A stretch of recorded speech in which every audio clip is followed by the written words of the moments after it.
Hey all, it's Kobe R. Rice, and I am back again with another weekly creative update. And this is episode number 56 of the epic, fantastical journey of a black female sci fi writer. And this is Kobe R. Rice coming at you.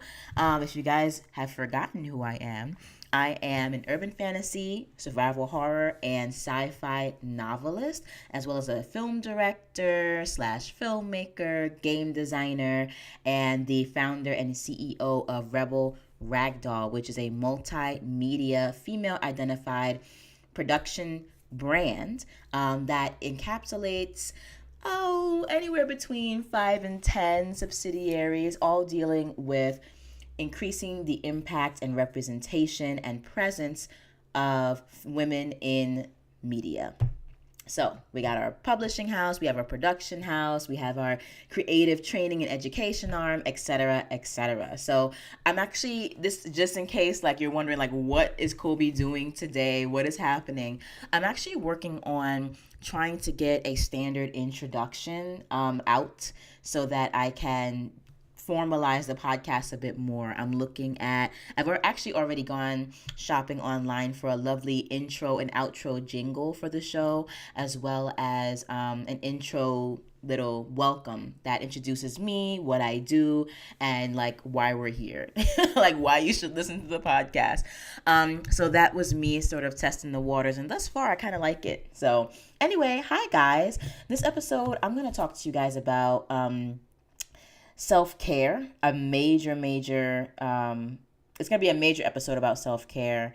I wouldn't say I've had any huge breakthroughs, but I've had experiences this past week rather, that have only confirmed that I am taking the right steps in managing my emotional health, my artistic health, financial health, educational health, spiritual health, and physical health. Because sometimes when you take some time to yourself to take care of yourself and other things seem to get lost in the fray or fall through the cracks, you start asking yourself, man, did I really need to go do that? Or did I really need to take that nap that day? Or did I really need to take time to that extra 15 minutes to just moisturize my skin or whatever?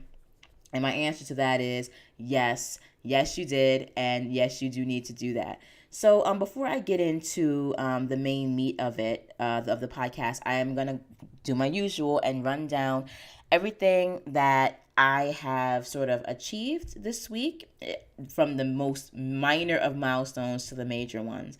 But the title of this episode, just to get that on point, is Setting Boundaries, Self-advocacy, and Scaling Back to Preserve Creativity and Self-care. Okay. So let's get into it. I'm going to have my little trusty phone up and ready. So for those of you who are watching the vlog version, you'll see me looking down at my phone and back at the screen, back and forth. Don't mind that. I'm not ignoring you guys, but your girl does need to write stuff down. Okay.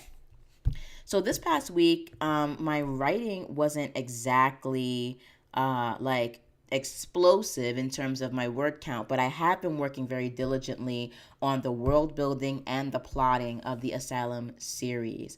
I did post a word count for the House of Death, which is, as you guys know, book number 3 in the Books of Ezekiel series, and that was really great. But most of the world building and plotting really did fall under the auspices of the Asylum series. And if you guys listened to the last episode last week, you guys know now that the Asylum trilogy literally became then a tetralogy and then an entire series, because now it has like 4 books plus a prequel plus 2 in-betweeny novel series.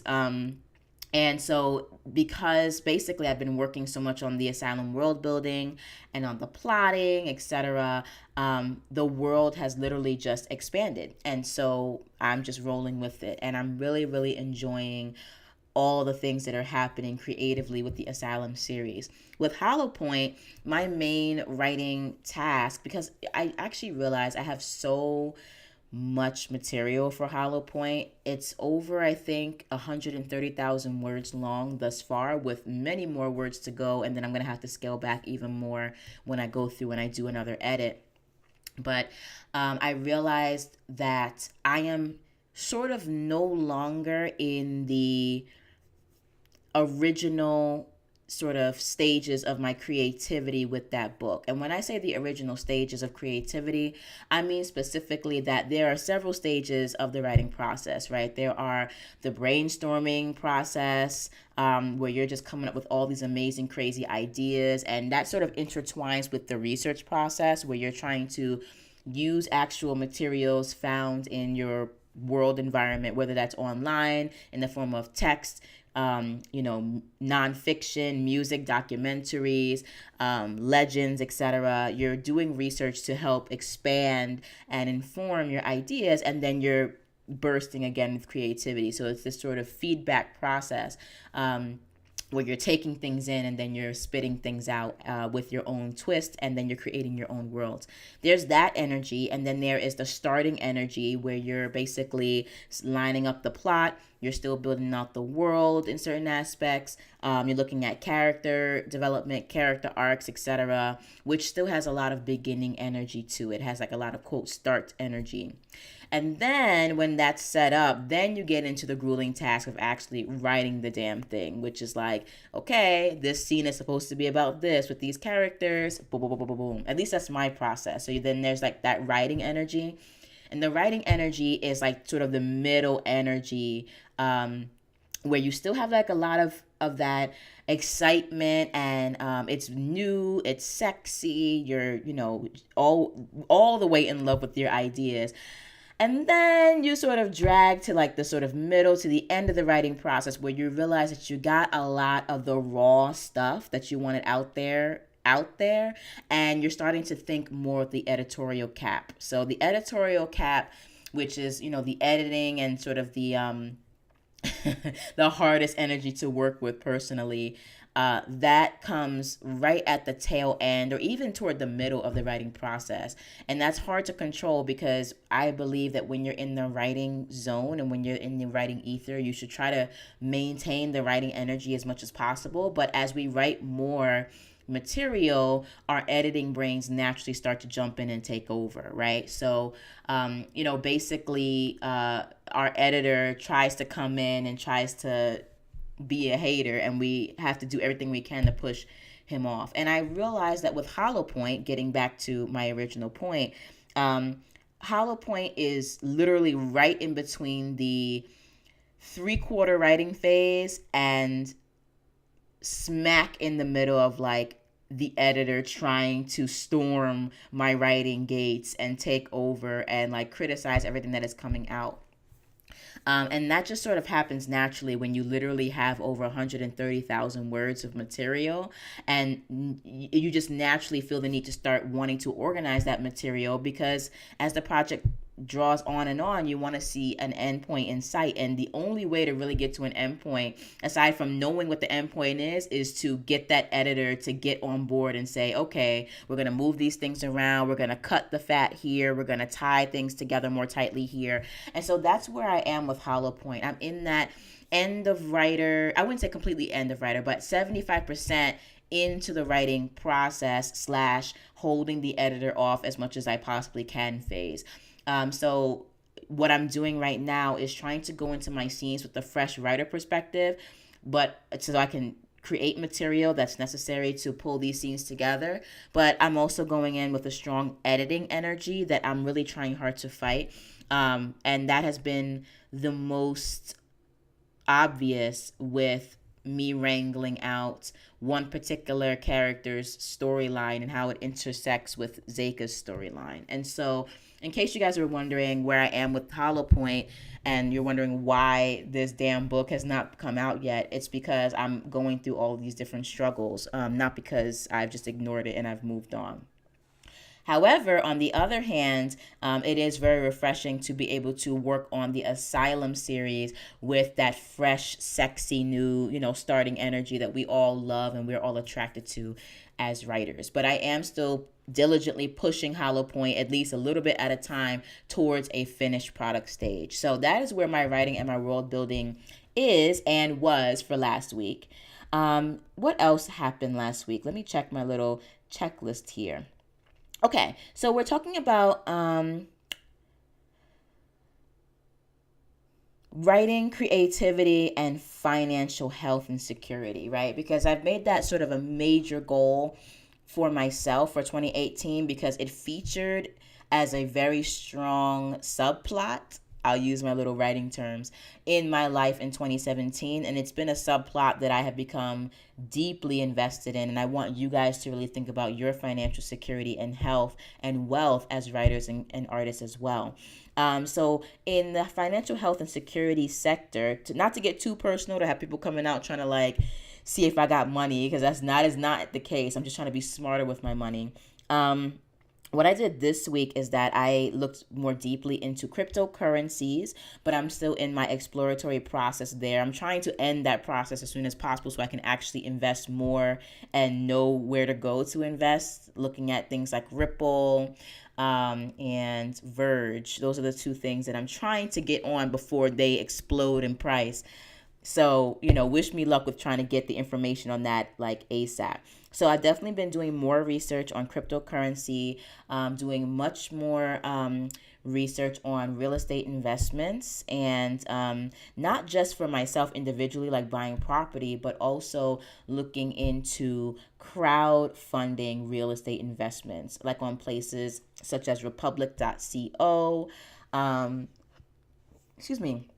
Looking at real estate investment opportunities there. There are more real estate investment opportunities through this amazing site called buytheblock.com, which I'm currently just paying attention to right now and looking at their different offerings. And before I invest anything, obviously I want to do my due diligence because, that's important to know where your money is going. So those are the real estate sort of things I'm looking at, in addition to looking at potentially purchasing um, a multi-family unit somewhere in Detroit, Ohio, North Carolina, and maybe New York. New York is like my home and where I'll be going after I graduate, but New York's real estate is super expensive, and I really want to get in on a market that is affordable, is open to buyers, and will also be an emerging market and a growing market over the course of the next 10 to 20 years. So Ohio is a great place to look. So are a lot of places in the South, including like Fort Dallas, Texas, apparently, et cetera, et cetera. So these are the things I'm trying to do alongside my graduate school program, teaching, and alongside my business as a creative, as an artist, as a filmmaker, as an author, etc., so that I can basically start to grab multiple streams of income so that I can support myself and build a really lovely nest egg for me and the little budding wonder child I have here. Let's see. What else did I do? Yeah, that's basically that. Also just being smart about the budget, which it's funny in my 20s, obviously, being like stupid 20-year-old, 25-year-old or whatever, maintaining a budget was never really on the docket. But in my 30s, especially now that I have a child and I'm a single mom, budgets. I love budgets, can't get enough of budgets. I love being able to know exactly where my money is going, and to know where I need to scale back or scale up. That's always great. Creative University actually this week reflected, again, for those of you who are new to the podcast, my Creative Uni or Creative University are the courses and classes that I take outside of my graduate school program. As you guys know, I do not consider graduate school or formal education to be the primary source of education in this lifetime, in this world, in this country. It should never be your only source of education, because what that education will do is give you a lot of wonderful tools, but tools that are useful specifically in the world of academia. So, if you want to learn how to run a business or learn how to, for example, turn your theater skills or filmmaking skills or writing skills into a business that can support you, your university is probably not going to teach you that unless you're going to the business school. And even then, a lot of those business professors are just professors. They're not people who actually own and run businesses a lot of the time. So, that's something that you have to think about, academia versus the real world, and where the intersections are and where the divergences are. So for me, creative uni helps me to fill the gaps. And so how I've been filling the gaps this week is that I've been taking more lessons from the Black real estate school, which you guys know that I really love. It's really been helping me to learn a lot about the industry, about passive income, and about real estate investing. I also, of course, listen to new podcasts from the Happy Black Woman, because it is my goal to be and to remain a happy Black woman. And she is a wonderful resource and a wonderful lighthouse in the sea of darkness that can oftentimes characterize one's life as a Black female in this country and in the world. I also sat a masterclass with Tiffany the Budgetnista, online, of course. All these courses and resources are online because the internet is amazing. But I sat a masterclass with Tiffany the Budgetnista online called How to Build a Business with Your Current Skills. It was definitely encouraging. I don't know if I learned anything new from that. I think that because I've already started a business and I'm already managing a business and trying to grow that business, that particular seminar was for people who are just kind of getting started. But the one thing about sitting seminars that are that don't necessarily address you at your level is that you can always sit and reflect on where you used to be, and look at sort of how far you've come, and you still can learn a nugget or two from these seminars. And the most important thing about this seminar, though, is that even if I felt as though I knew a lot of the material, it was still coming from a different perspective. And her perspective was very interesting. The ways in which she thinks about building a business are valuable, and they work, and they're just different than some of the other things I've heard. Even though they echo a lot of the same principles, the way that she has conceptualized it is interesting, and I learned a lot from that. So no class is ever a waste of time for me. Again, learn more about cryptocurrency. I put like a lot of repeat stuff in here. And then that's it, basically. I also listen to my usual podcasts, The Creative Pen with Joanna Penn, who's amazing, and then the Science Fiction and Fantasy Marketing Podcast. New Adult Noir. We basically, as you guys know, every single month we have a selection of dark and gritty sci-fi, fantasy, and horror novels alongside sci-fi, fantasy, horror, romance, and erotica novels. And so this January selection is up and out. Get to it. Get your life. Get your free downloads. It is there at newadultnoir.com. That's NEWADULTNOIR.com. Almost forgot how to spell. And just go and grab a free collection of books. It is great. I love it. And we'll be talking about actually the direction of New Adult Noir this year, as well as the direction of like life in general.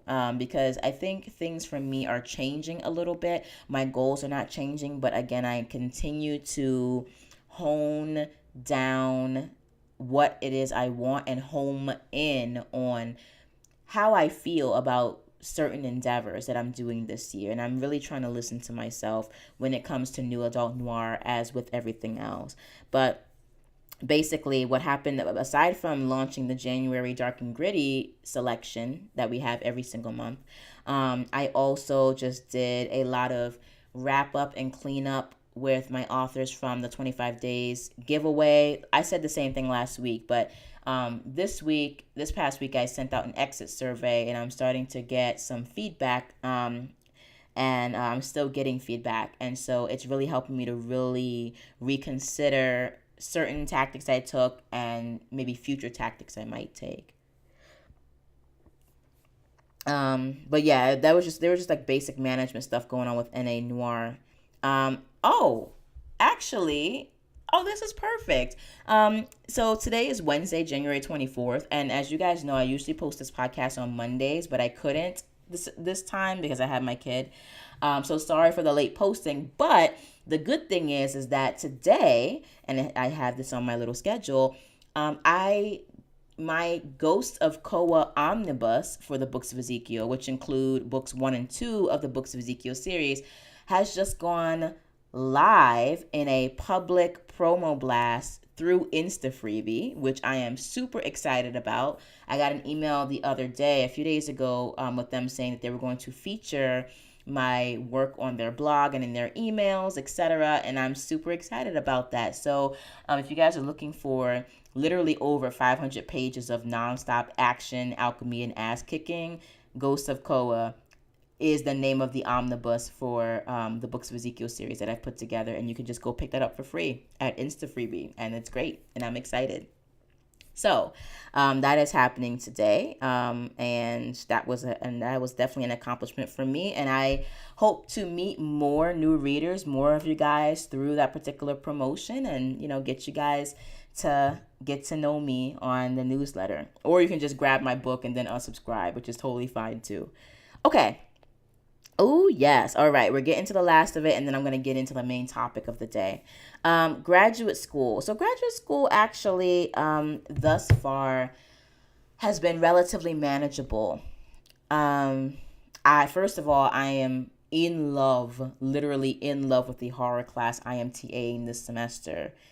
Absolutely 1000% in love with it. And I really, really wish I could just be focused on that TA ship this semester, because I really just love it that much. And even if I had to do all the grading in that class, it's like, so what? But I'm not like being ungrateful. I'm really happy that I have a co-TA, because it makes the workload manageable, and I'm allowed to switch between that TA ship and then my other TA ship, which is also really nice. I mean, we have like a big fat pile of grading coming literally this weekend, but just like the manageability of the load thus far feels very good to me.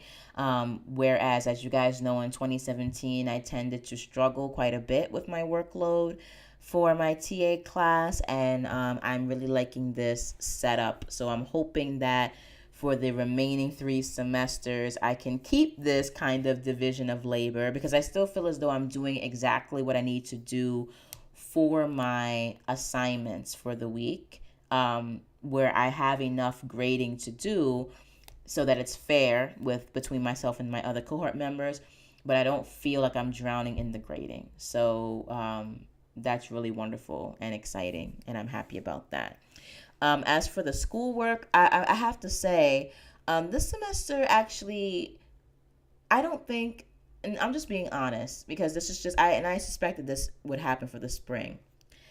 Happy that I have the classes that I have, but am I necessarily running to get to any of my classes this semester? Not really, to be honest with you. I actually have been deliberately taking my classes one day at a time, with the exception of when I have projects due, which I have like 3 of them due. Actually 4 of them due as of like next week. Between next Monday and the following Monday after that, I have 4 major projects due. So I'll be working more on those projects this week, obviously trying to knock out the bulk of them. But aside from doing that when I have to, I'm literally just trying to take graduate school one day at a time, because I haven't really run into any material thus far that I'm particularly amped about, except for our King Arthur production, which I wanted to save that update for Monday's podcast. So I will, but there's some interesting, cool things going on with the King Arthur production, and our supervising director is being really flexible and helpful when it comes to basically like me and another cohort member having to manage adult responsibilities. She has a job, I have a child, a whole damn child. So he is trying his best to be as flexible as he can, and I think what we're doing this semester is really going to be helpful, not just with the schedule, but just like the whole setup, the flexibility, the work, how we're going to work together.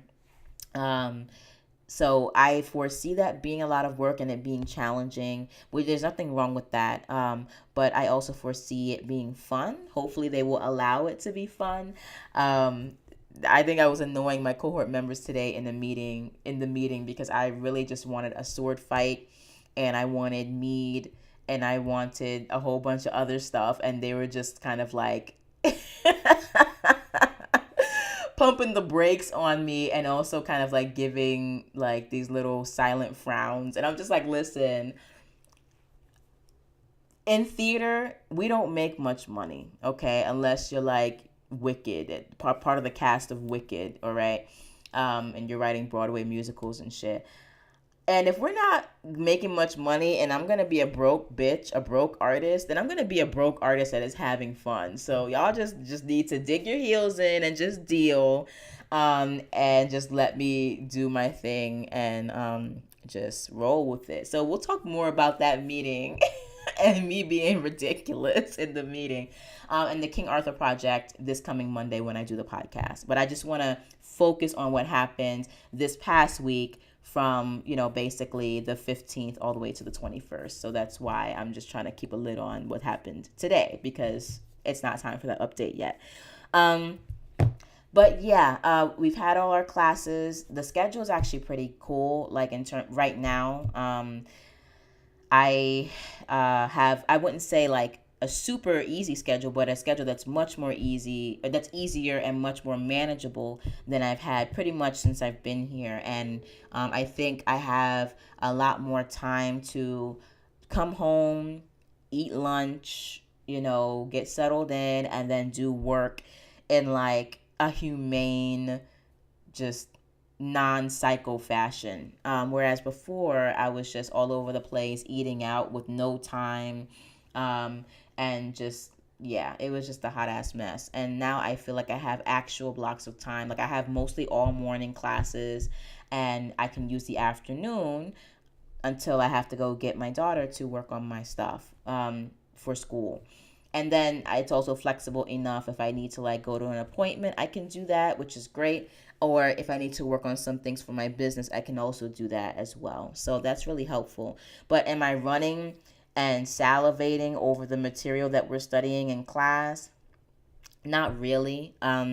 This education and this knowledge that I am experiencing this semester will certainly be hard earned, but I think it will be very intellectually satisfying. I don't know if it's necessarily going to be creatively or artistically satisfying, or business, or satisfying on a business level, in terms of, is this going to help me make more money? Probably not, but I guess, quote, at the least at the least at the end of the semester, I'll be able to tell you what the fuck a clear story is, and like, what a capital on top of a column actually means, and what the different looking capitals on these columns mean for these different time periods in architecture, which is, anyway, whatever. What I'm trying to do is just like not think about how much I am going to have to slog through material this semester, and again, just take it one day at a time. And I'm sure some themes and ideas and inspiration for my art will emerge from these classes, but again, I knew that this spring was going to be very doggedly academic in many different ways. Even the artistic classes that I'm taking feel kind of academic this semester. So don't take this as me complaining, but I'm just being sort of real. Whereas I was like jumping for joy last semester in my classes, this semester not so much. But once the semester is over, and we do still have a good 13 weeks until that is done, but once the semester is over, my schedule for the remainder of my graduate career will be very, very open, and I am really looking forward to that. Hopefully, our professors won't come up with new stuff every semester for us to do, such that we are laden with all these responsibilities in our third year.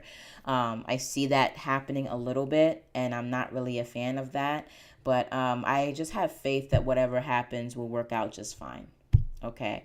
Anyway, so, and even if it doesn't, like, that doesn't mean, just because people want to be crazy doesn't mean that I need to be crazy. Which takes us into the next segment of this podcast. So you guys always know that I start off with like a little intro as to what I'm gonna talk about, my updates for the week, and then I get into like, I don't know, the artistic / moral / emotional journey. I guess that's the structure of the show now. And because I'm talking about scaling back, setting boundaries, and self-advocacy, let's just jump into it. So, for one, I realized this year that I really do just want to sink into my creativity and my writing. And the only way I can do that in a way that's manageable this semester specifically is to literally focus on one thing at a time, or focus on one major aspect of my writing career at a time. And that aspect that I would really enjoy focusing on is writing and plotting and world building and character design for the series that I am working on this year, and shadow writing, basically. I really do want to fall as deeply into these worlds that I'm creating as possible. And so the former plans that I had for New Adult Noir to expand from a four-figure business to a five-figure business, I would still love to see that happen, to be very honest with you. But I will probably not even begin to make progress toward that goal until this semester is over, the first week of May. And that's just me just being very, very real with you guys. Because frankly, I love New Adult Noir. I love Rebel Ragdoll as a business. But in order for it to truly grow in the way that is going to support the lifestyle that I want to live, I need to focus on what it is I actually want to do every day, which is write and publish books and create a backlist and a legacy for myself. And so in that vein, I've actually decided to scale back a lot of the things that I will be doing at New Adult Noir this year. I will still be hosting some kick-ass giveaways, just that I probably won't be hosting any of them until I was gonna start in March, but I'm thinking of even waiting until like April, May, June, even, and just instead of trying to host a giveaway this semester, just doing some smaller promotions, like the free book promotions, the series promotions, some audiobook promos, just like things to keep the content up and going through New Adult Noir. And I definitely also was thinking about doing some author promotions, like individual author blasts and author spots, both on my website and through my mailing list. But just smaller promotions that I can manage with some sort of income coming in for each promotion. The free books promotion will stay free, but the other promos, you might have to pay a little something, something to be in it. And this is just to like pay for time and labor. As I found out through my exit survey for New Adult Noir,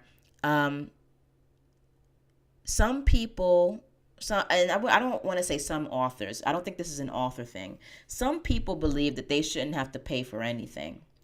And as such, their satisfaction or lack thereof with any of my giveaways is a direct reflection of that philosophy, that they don't feel like they have to pay anything.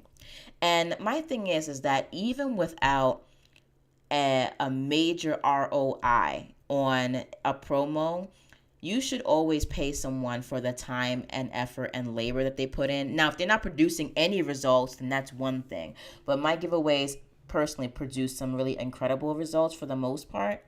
And you would be surprised as to, even when people get good results, how upset they are that they weren't promised thousands of subscribers for like a low fee of $5 or $10 or whatever, which is completely unrealistic. And I started to realize that there's this culture that smaller promoters like myself have unfortunately started to develop. And that culture is, give me the biggest bang for the smallest buck. And as much as I completely understand that as the American and worldwide way, I'm not here to break anybody's pockets. There is definitely a huge value in paying someone for doing all of the work. You know what I'm saying? Even if you only get 1,000 new subscribers, if all you had to do was pay $5 to $25 and somebody else did all the work for you, and you at the end of the day got 1,000 new subscribers after a month, to me, that's something that is priceless. And especially if the new subscribers are high quality, highly engaged, and are not spammers, scammers, bots, or bounced emails, fake emails, etc. These are people who are actually interested in being exposed to your work. And I'm starting to realize that authors are starting to appreciate the value of 1,000 engaged subscribers less and less. And so, because of that, not only will I be raising my prices and reasserting the value that is being given through New Adult Noir, but I'm also going to stop. Not that I don't care about people's perspectives or opinions, but I'm going to make that last exit survey my last exit survey, because I feel like I've gotten enough from all the exit surveys that I've done. I've gotten enough of a perspective from the authors as to what kind of promos they're looking for. But in terms of all the extra feedback, like, oh, I paid $10 and I only got 500 subscribers, I'm just kind of like, well, where can you pay $10 and get really quality anything? Anywhere. I mean, unless like you're going to the local food truck, which is a great investment, but it's not going to help you make money for your business. Like, what I'm giving you are readers and leads to help you become more sustainable as an author independently. And so it's just taught me a lot about how to reassert my value for myself, my services, my labor, my time, my organization, because I'm sorry, most people are not organized, and to have somebody who is organized and on point is a blessing and a gift. So, these are the things that I'm sort of learning through New Adult Noir. And as I realize what I want more as an author, I realize more and more that I want New Adult Noir to literally just be an extension of the Colby R. Rice and Rebel Ragdoll Press brand, where it's a hub for dark and gritty books in the sci-fi, fantasy, and horror genres. And occasionally, huge emphasis on occasionally, I will be hosting, as the editor of the blog, a blog-specific, blog-sponsored giveaway that does have an opt-in fee, because you don't get free access to any list without paying in some way, in either time, effort, or money. And in my case, you pay me money because that's what pays my bills. So I really am trying to take this first quarter to repurpose the New Adult Noir blog, still offering some great promos, some great, exposure for authors that I really enjoy and respect, whose works I enjoy and respect.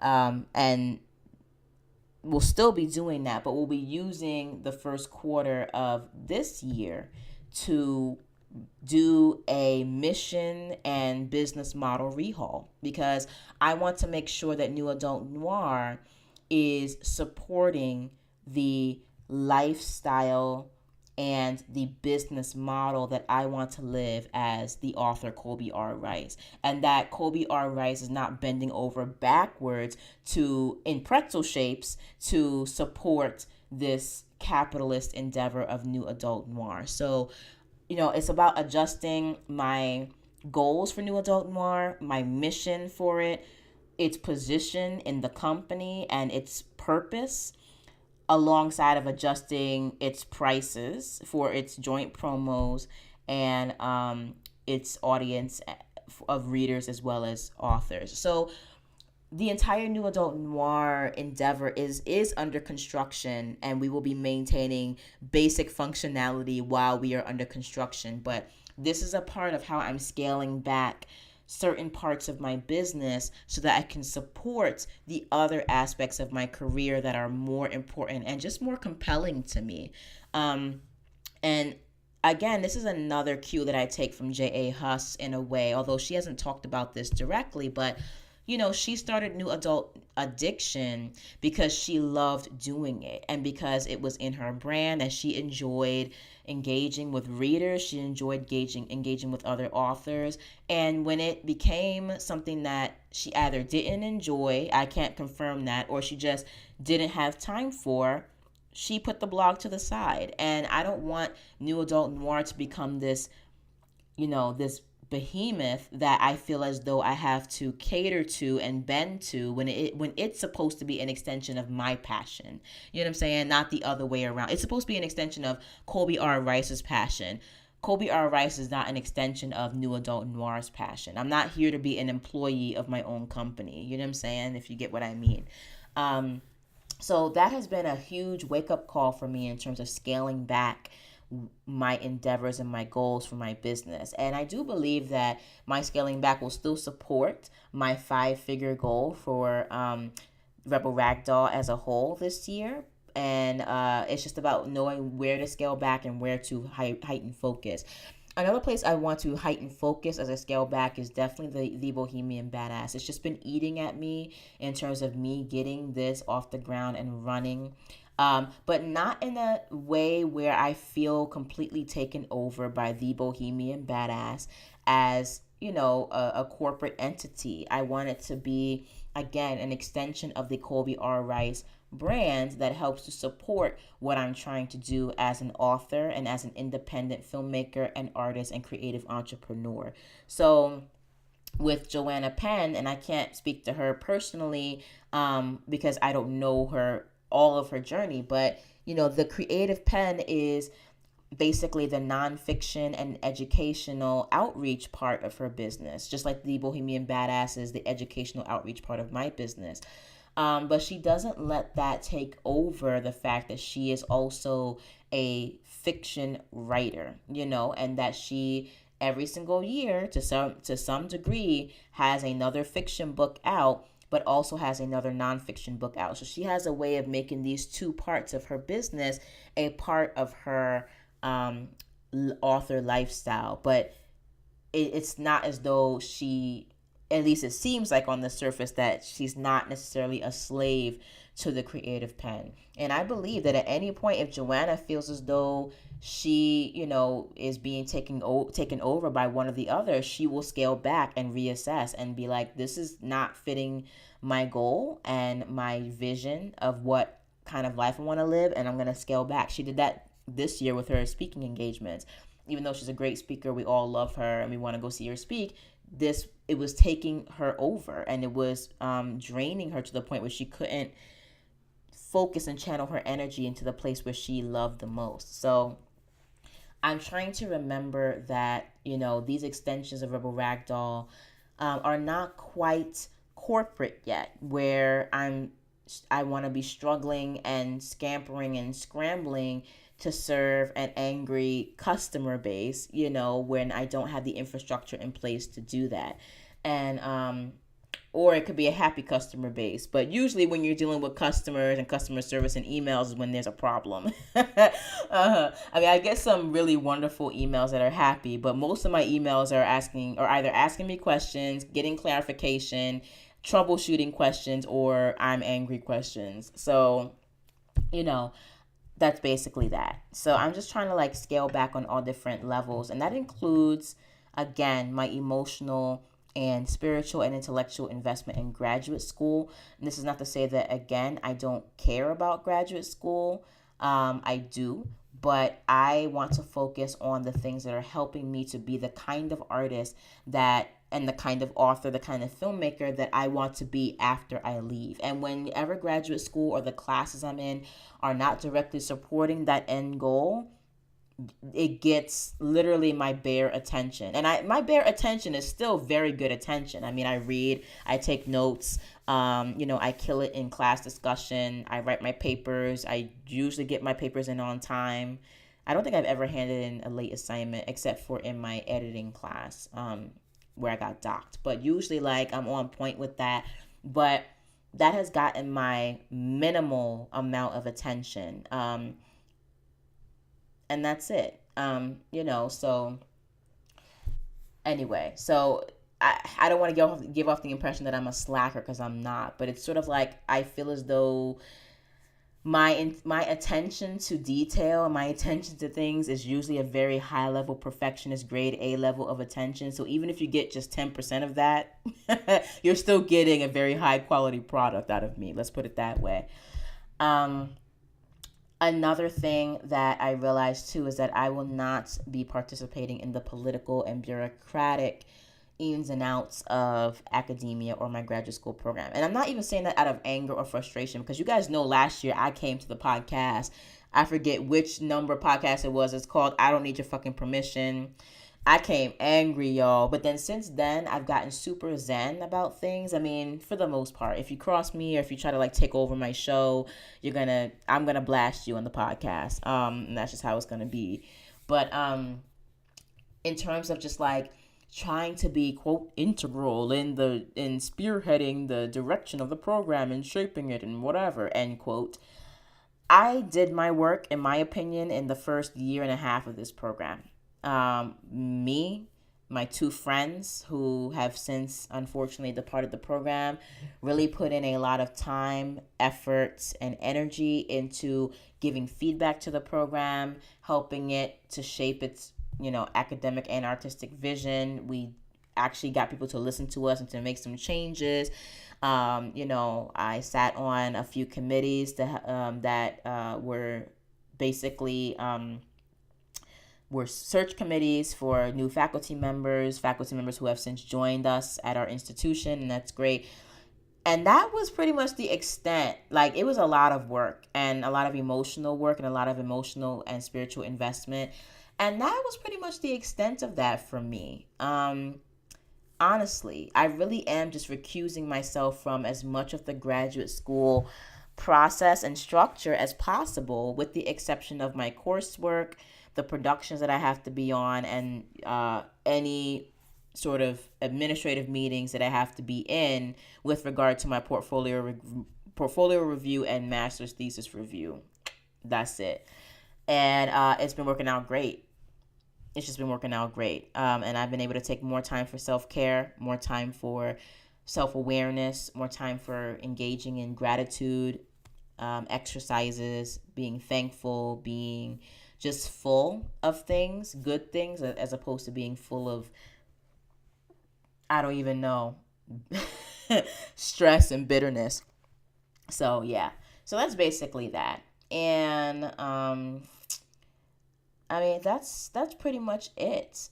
I was offered a lovely little olive branch. I'll guess I'll end with this, with regard to the MLK Day celebration fiasco that I told you guys about on the last podcast, or the podcast before that. I can't remember. But I am now spearheading the class dealing with Black people, blackface, and how that sort of came to shape and impact the direction of American theater. And I'll be leading that class actually on Monday. So I got to make sure I'm on point and ready, and that I'm informed and I don't miss anything. But I have a really powerful opening to the class.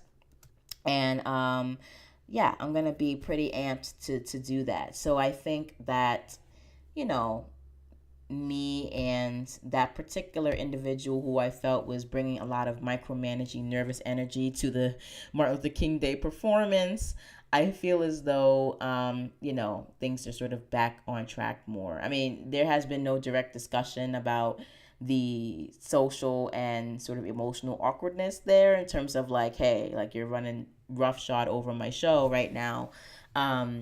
But I was then offered that interesting, what I would call an olive branch, in terms of, being like, okay, I tried to interfere with the Black thing before. I'm not going to do it again, to sort of deal. But that's just me in my own little narcissistic world. Maybe it had nothing to do with that. But I like to think that it does. And I actually have a very strong intuition that it did have to do with that. So things are good on all fronts. And for those of you who are listening, yes, I can come off as a spoiled brat, always trying to get my way. And it's not that. It really isn't that. I guess it's a little bit of that. But it's mostly me feeling as though I have the right to advocate for myself. Self-advocacy is very important.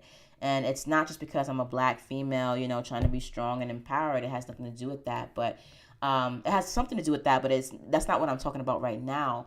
I just feel like most people do not feel empowered to advocate for themselves when they are in positions of certain, like if they're in like a certain hierarchical ordinal position on a ladder or on a totem pole. A lot of times that breeds a lot of silence, and silence can breed a lot of resentment. And what I'm not going to do is walk around, in this gorgeous weather, in this happy aura that I have right now, that I've really been enjoying since I've been taking care of myself more. I'm not going to walk around in that with a lot of resentment. I feel like it's important to talk about the things that are going on with me artistically, intellectually, career wise, etc., and to stand my ground on things that I feel are important to me and to my culture, and that might not necessarily be directly understood or translated or translatable to other people who don't understand where I'm coming from. So, for example, I do foresee some potential areas for self advocacy when it comes to my interpretation of Sir Morian and the King Arthur piece, for example. I'm strongly considering, after getting certain things in place, maybe doing like a hip hop slash medieval music mashup, that will like serve as sound cues throughout like certain parts of at least my piece. And but the sound cues will be available to everybody else as well if they want to integrate that into their stuff. But I also kind of want to give Sir Morian a slightly more contemporary twist. I mean, y'all mess around and we will literally have DJ turntables and a Soul Train line in this King Arthur piece. Like, just don't even mess with me on that. And I'm not even joking. I know that sounds hilarious, but I do have a very interesting vision for how certain parts of the piece might look, and I know that that vision is going to require, to some degree, for me to fight for it, because I just come from a different culture and a different background. And I'm not trying to say that it's better or worse, but Black people, I think, are generally very whimsical, magical, musical, rhythmic, joyful, boisterous, melodious, exuberant, enthusiastic, emotional, just all these things that I don't see as coonish. I don't see as, stereotypical. I just see as a part of my culture. And it's not the entire culture, but it's a big part of it. And it doesn't mean that we can't do things that are stodgy and rigid or quiet or muted or whatever you want to call it. We can be people of quiet contemplation. But at the same time, I don't see quiet contemplation as being more intellectual, let's say. You know what I'm saying? Being quiet, being silent, and being calm doesn't necessarily mean that you are a more civilized or more educated person. That's very much an imperialist concept, that being reserved, being unseen, being silent, being soft spoken means that you are of a higher mind. That's very imperialist, because just from all from the entire across the entire African diaspora, there is literally, in every single culture, there is silence is not an option. I mean, I'm sure we're silent about many things, but there's music, there's dancing, there's shouting, there's laughing, and we're not quiet about it. And I don't feel the need to bring that forced reservation into my piece just because this is a King Arthur sort of deal. And I think the fact that Sir Morian, as the Black Moorish Knight of the Round Table, the fact that he has been so marginalized and so whitewashed and silenced in the entire lore, I think is something that I can literally come into conversation with, not just on a theatrical staging level, but on a theoretical level. It's like, well, theoretically, Sir Morian has been silenced this entire time. So why don't we turn that on its head and make him the biggest personality in the room? You know what I'm saying? So it's not just about wanting to be seen. It's not just about being, quote, as black as I want to be, end quote, although I will continue to be as black as I want to be and y'all could just stay mad. But it's also about looking theoretically at what has been done to Sir Morian, looking at whitewashing and about hiding blackness and bringing that blackness from out of the shadows into the light and letting it just shine, letting it be itself, letting it be different, letting it be wonderfully erratic, if necessary, erotic, wonderfully, again, exuberant, happy, joyful, noble, brave, strong, because you can be all those things at once. And so, just to bring it back to the original point, self-advocacy for me is extremely important in terms of translating my culture over to those, or having those people who don't understand black culture or who don't experience it on a day-to-day level, me being an advocate for my culture and having them see that, hey, this is just how I'm going to do things as a black artist, and I'm representing myself and my culture. They might just need to see that. And self-advocacy in that instance is super important, and it's a major part of self-care. And since this entire year is about self-care, just bringing it home, I'm going to be focusing on advocating for my self-care, for my cultural self-care, for my people's self-care. I'm going to be looking at scaling back on the things that are not pushing forward my goals and my creative passions. And I'm going to just continue to, just in a very basic but necessary way, put myself first in terms of just physical self-care, with sleeping, with eating well, financial self-care, business self-care, and taking care of my daughter's self-care. And everything else is just going to have to fall in line, because I am pursuing what makes me happy. And that's pretty much that. So having said that, guys, it's been a pretty good week. I hope I'll be able to say the same on Monday after I give my presentation. But I'm pretty sure I will, because this last week was a great week, and now this week that we're in now has been pretty good so far. So I hope that it will continue, and that I can continue to bring you guys good news, and you guys will continue to see things from me. For those of you who are on my mailing list, you'll continue to get bi-monthly newsletter. So actually, I don't know if that's like the right term. Every 2 weeks. If you guys remember how to say every 2 weeks, bi-weekly, I think it's bi-weekly. You guys will continue to get a bi-weekly newsletter from me, at least 2 times a month, except for those months where there are 5 weeks. So you hear from me 3 times during that month. Just updating you on my progress, letting you guys know again what's on offer at the blog and what else is happening with other authors in our genre, so you can enjoy their stuff too. And for those of you who are on the New Adult Noir newsletter, you guys will be getting also bi-weekly updates. For those of you who are on the Bohemian Badass newsletter, starting the 1st of February, or the first week of February, you guys will be getting also bi-weekly updates. Just letting you guys know, giving you some encouragement, some writing and artistic encouragement. But I'll also be listing all the blog posts that have gone up on the site for that, for the past month, and then also the podcasts that are up that are on those sites. And of course, an update on the courses that we're working on and things to look forward to.